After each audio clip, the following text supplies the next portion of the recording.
Welcome to the deep dive. Today we're going straight into one of Tokyo's most genuinely unsettling mysteries, the Setagaya Family Murder. That's right. It happened back in December 2000. Yeah, the Miyazawa family, Mikio, Yasuko, their little girl Nina, who was 8, and 6-year-old Rei, they were all found murdered, brutally murdered in their home. In what seemed like a perfectly normal, peaceful suburban neighborhood. Exactly. And what still grips people, I think, oh, wow, nearly a quarter of a century later. Unbelievable. It's been that long. It is. It's the sheer brutality. This home invasion took all 4 lives, and the killer, well, they just vanished, despite leaving behind so much forensic evidence. A huge amount. It's a case that really shook people in Japan. Setagaya is typically seen as this quiet residential place. The kind of place you think something like this could never happen. Absolutely. It hit that core sense of safety, the feeling of security in your own home. It just shattered it. And that's why we're diving into it. For you listening, you want to get to the heart of these complex stories quickly. Cut through the noise, yeah. So our goal here is to really look at the key evidence, the baffling clues left behind, and explore why this case is still so unresolved. And crucially, how new developments, especially in DNA tech, might finally offer some hope. Right, a potential path towards answers. So let's start with the crime scene itself. It was discovered on New Year's Eve, 2000. Yes, by Yasuko's mother. And what she found was just horrific. Mikio, Yasuko, and Nina had all been stabbed multiple times. And little Rei. Little Rei was strangled. Even the family dog, tragically, was also strangled. The violence was just extreme. Almost unimaginable in a family home like that. Completely. But then, this is where it gets really strange, isn't it? This wasn't quick. The killer didn't just flee. No, not at all. The estimate is that they stayed inside the house for hours afterwards, possibly anywhere from 2 hours up to, some say, even 10 hours. 10 hours. Just think about that. Staying in the house after committing such acts. It's extraordinary. Usually the immediate impulse is to get away as fast as possible, lingering like that.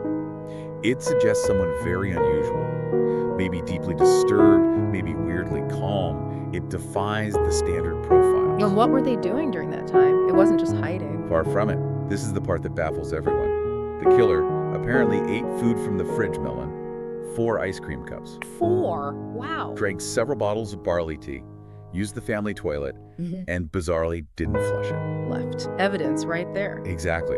And there's even speculation, based on evidence like sofa indentations, that they might have taken a nap. Taking a nap after murdering 4 people. It's incredibly hard to comprehend. And then there's the computer usage. Ah, yes. They used the family computer. Briefly. Logged onto the internet sometime between about 1:18 and 1:23 a.m., the morning after the murders are thought to have occurred. Just for a few minutes, what were they looking at?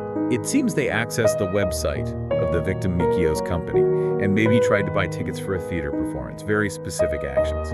Then there was a later connection, but that's believed to have been accidental, by the grandmother when she discovered the scene. Okay, so this mix of extreme violence and then mundane, almost casual actions.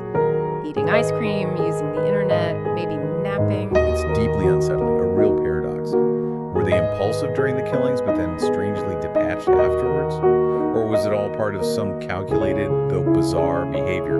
The internet use is particularly odd, leaving a digital footprint, however small. Right. Now, you mentioned they left things unflushed, but they did disturb the house too. It wasn't pristine apart from their activities. No. Drawers were definitely ransacked, papers were scattered about, some papers were even found stuffed in the bathtub and toilet bowl. And a small amount of cash was taken, but not a significant robbery. So not primarily a robbery then. But then, despite this ransacking, they left so much of their own stuff behind. An incredible amount. 2 different knives were recovered at the scene. One was a traditional sashimi knife, a Yanagiba butcher, but the blade was broken. The other was a common kitchen knife, a Santoku knife. Okay, 2 knives. What else? A whole collection of items belonging to the killer. A scarf, a hip bag or waist pouch, a distinctive shirt, a jacket, a hat, gloves, even 2 handkerchiefs. It's like they almost emptied their pockets or just discarded things carelessly or maybe deliberately. Does leaving that much evidence suggest carelessness or something else like maybe trying to confuse investigators? That's the million-dollar question, isn't it? It's a paradox. On one hand, it gave police a lot to work with.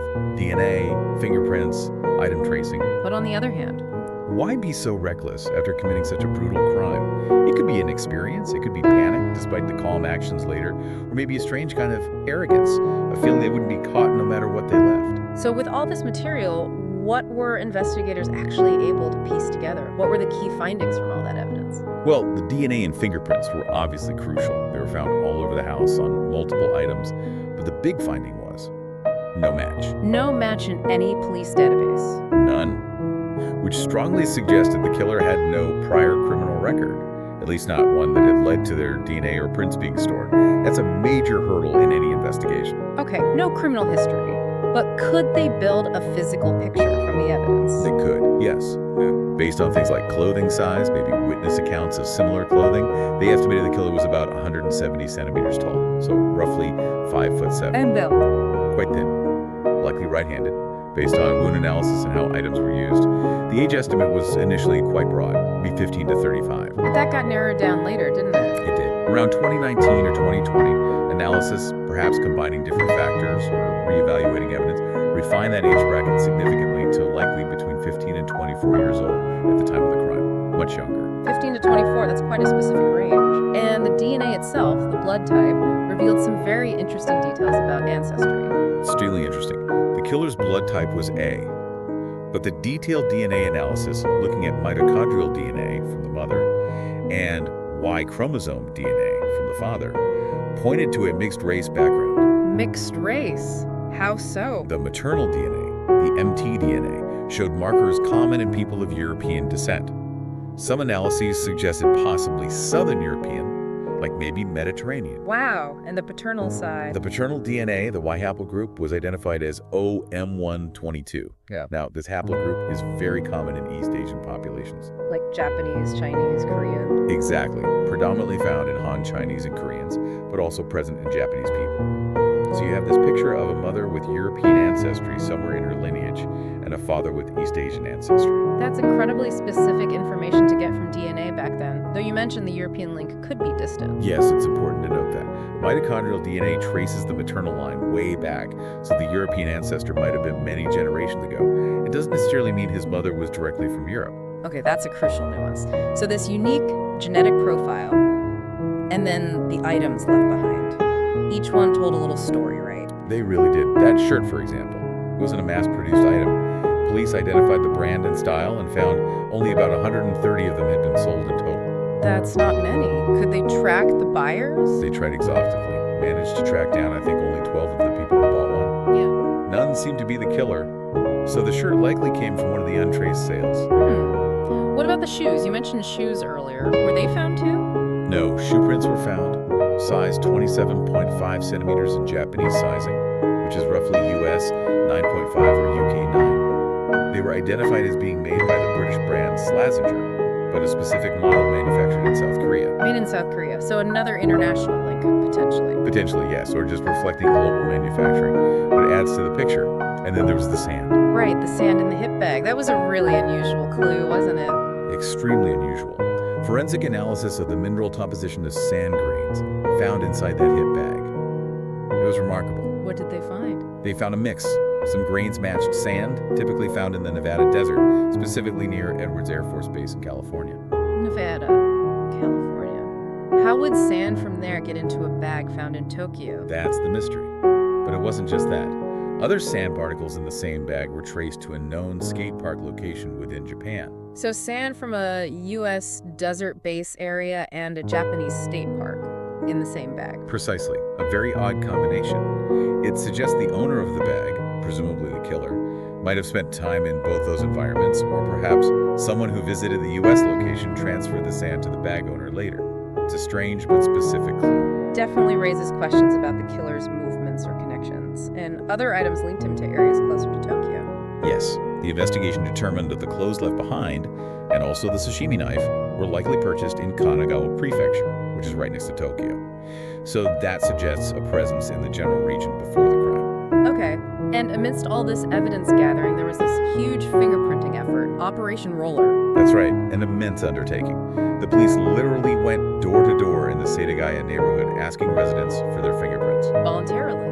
Yes, voluntarily. The goal was to collect prints from as many people as possible who lived or worked nearby, hoping for either a direct match to the prints of the scene, or, perhaps more likely, to systematically eliminate locals from the suspect pool. It shows the scale of the effort, trying everything. Absolutely.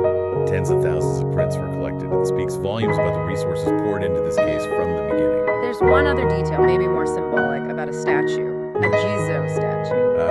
Yes. It's a poignant element. About 100 days after the murders, a small Jizo statue was found, placed near the Setagaya River, not far from the Miyazawa house. Jizo statues are often linked to protecting children, right? Exactly. They're Buddhist figures, often associated with travelers and the souls of deceased children.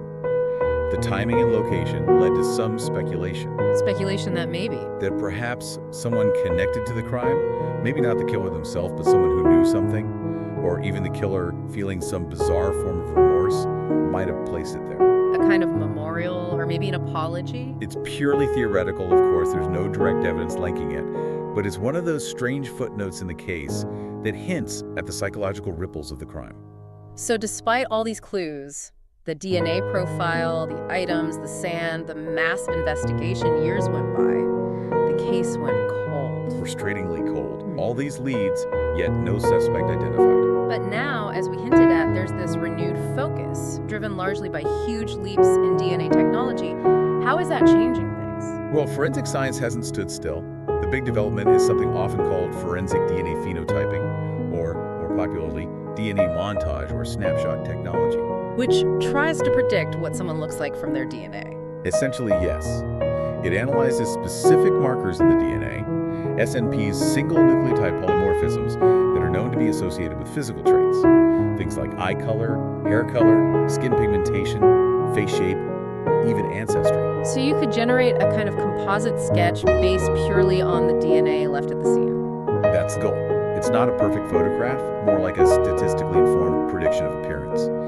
Companies, particularly in the US, like Parabon Nanolabs, have had significant success using this. They've solved cold cases with it. They have. They've generated these predicted profiles from decades-old DNA samples, leading investigators to identify suspects who were previously unknown. It's proving to be a powerful tool when traditional database searches fail.